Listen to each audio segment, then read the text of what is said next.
Okay, so I'm here with. G-side. How'd you get that name? I got it from basically just writing a bunch of notes on my phone.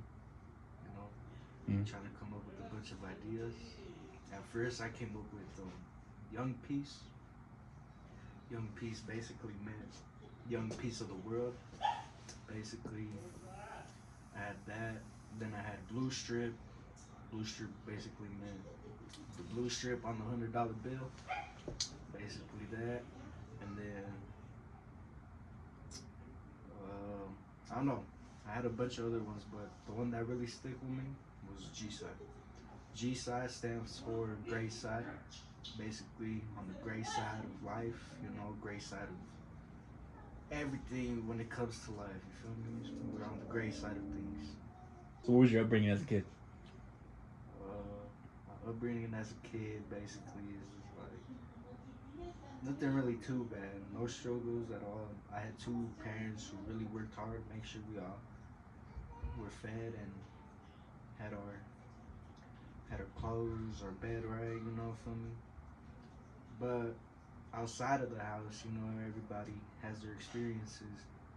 So in school, I was like a quiet kid, and I wasn't really like that. It was elementary. I was really outgoing, talking to a lot of people. Had a lot of friends, but once you get older, people change and they show a lot of different sides of them that you really didn't know they had. So people switch up and it could really mess with your mental. It could really switch you up. So you have those times, those rough times with other people or just yourself in general.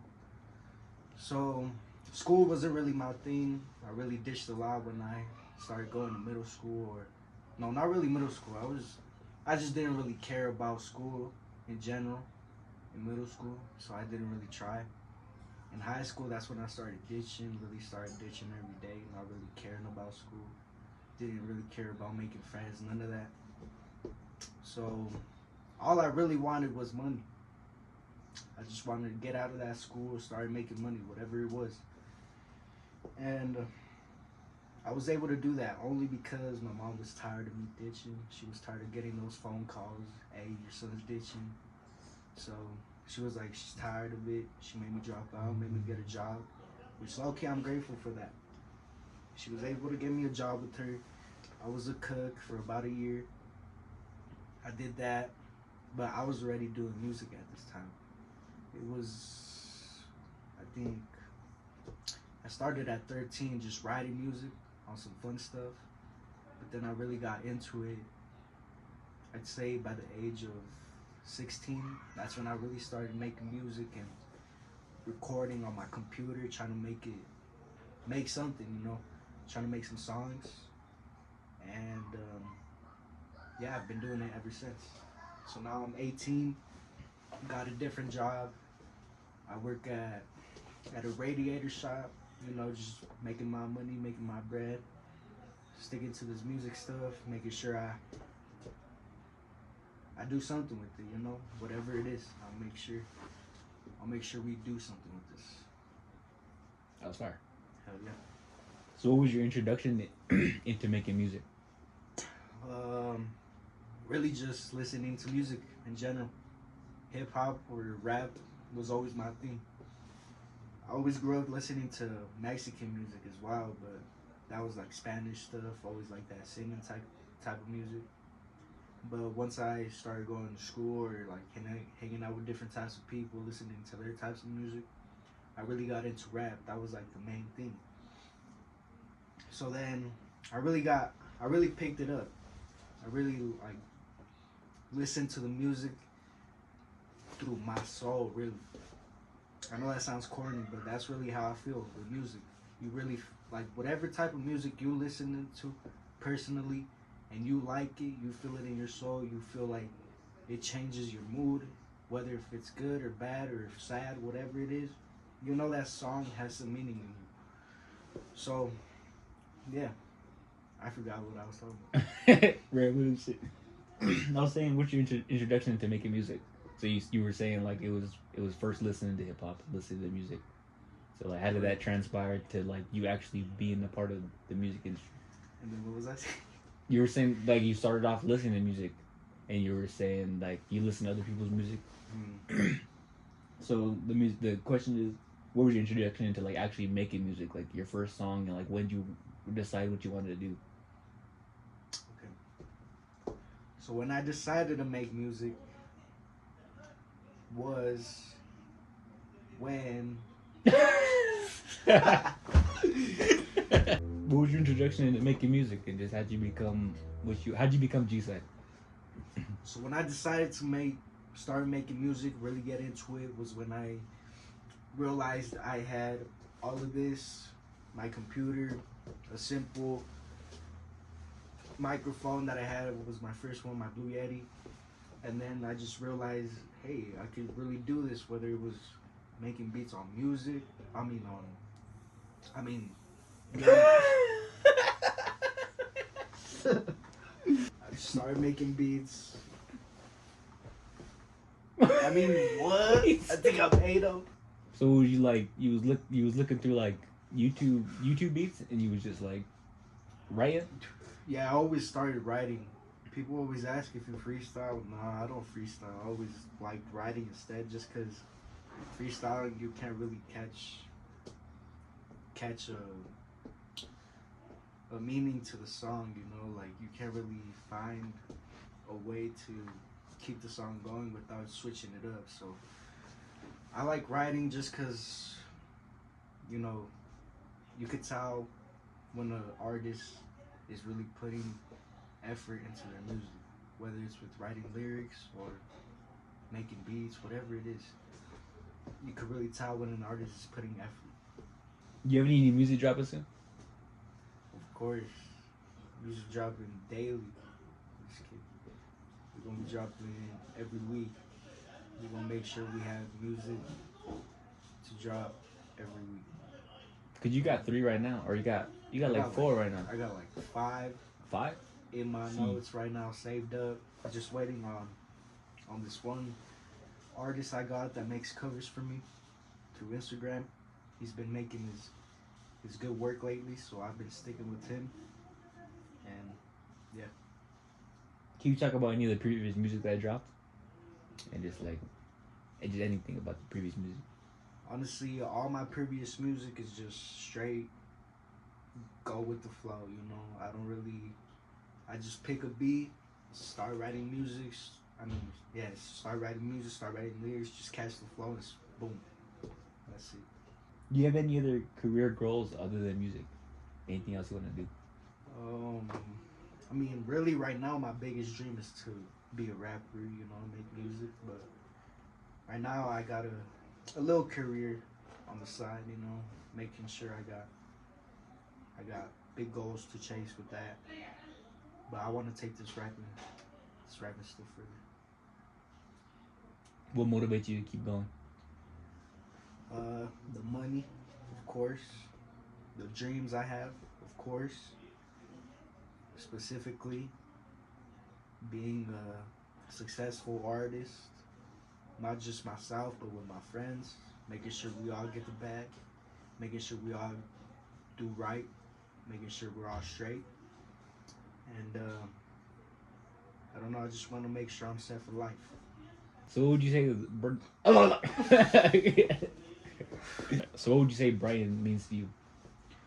Brighton means quite a bit to me, you know, even though it's a small town. Everybody grows with their friends, has their good times. So, yeah, I was born here at a little hospital, but that shit no longer exists. That's just preschool now. But I was born there, grew up here ever since. Only traveled to Mexico, really. Furthest place I went to was Colorado Springs. Maybe up in the mountains somewhere, I don't know. Haven't really traveled much ever. So, Brighton's where I'm at. So what is something about the city that people don't know about?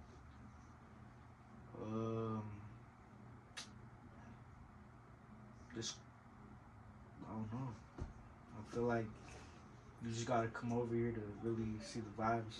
It might be quiet, just because it's a small town, everybody really minds their business. But if you're out, you can really find what to do. So what do you say is your biggest goals right now? This rapping stuff, bro. I just want to make sure I go far with it, bro. So what would you say, like, any future releases, any, like, other than like what you said, like farther down the road in 2026, like what would you want in 2026? I would want to make sure we make more content, make sure we get more people to view us and fuck with us, not just for our music but for our personalities, our vision that we have, our dreams that we are chasing currently. And I just want people to build a personal connection with us, not just as fans, but as friends. That's facts too. So what advice can you give to an up and coming artist that wants to be like just an artist in general? You just start, bro. Don't worry about the criticism. Make sure you take that as advice. Don't let it tear you down. Make sure you let it build you up.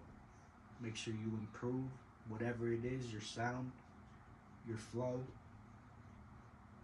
your lyrics, whatever it is. Make sure you always improve. Make sure there's always something to improve. Always. So I kind of want to talk about your first time in the stew. How was that? That shit was crazy, bro. Like, the whole experience was fire. Like, from start to finish, that shit was crazy. It felt unreal. I never thought I would be at a studio, bro. Like, my life really, your life could change, bro. Really, whatever you dream, bro, you could change your life up quick. I never thought I would be at a studio recording music. But that shit was crazy. Like, once he was done, the engineer, once he was done all making his work, I was like, bro, this shit don't sound like me. This shit sound crazy. I don't even know. But yeah, I just want to make sure we improve. Shout out Barry for sure. Yeah, shout out Barry. So what would you say is your musical influences? I got a lot, to be honest, but for sure a lot of, Hispanic rappers like Money Sign Suede, who else? Peso for sure, Bravo the Bag Chaser. Who else? I like a lot of the West Coast rappers, really. A lot of LA rappers. I'd say my inspiration or where I get my sound from is really West Coast. That's the rappers I really follow. So when you're actually in the studio, what is your recording process? What do you?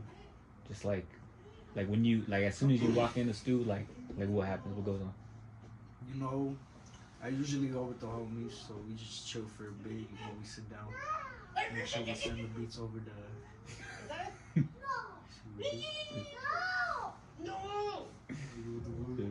So when you're actually in the stew, how does it go when you're recording process? No.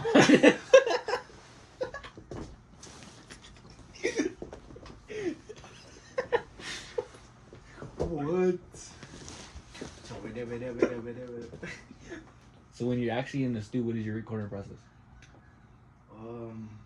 Usually what we first do is, I pull up with the homies, so we just chill down, sit down, let the vibe. That was me. That was chill down, sit down. So when you're actually in the studio, what is your recording process? At first, I make sure I got all my beats.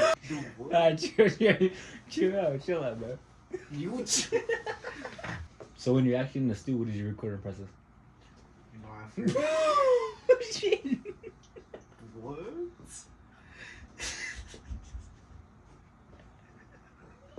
Anything you want to touch on? People really want to tap in with me. Just make sure you tap in with love and criticism, but criticism that I could take with Constructive criticism. constructive Yeah. criticism. That's what constructive criticism, Not just some dumb shit. basically. And just vibe with us. We some cool people, bro. We really are. We some chill people. We just want to do this shit, have fun with it. Yeah. We'll get better with these interviews, you know. I'll make sure I add more details or whatever we gotta do. Make sure the videos is cool.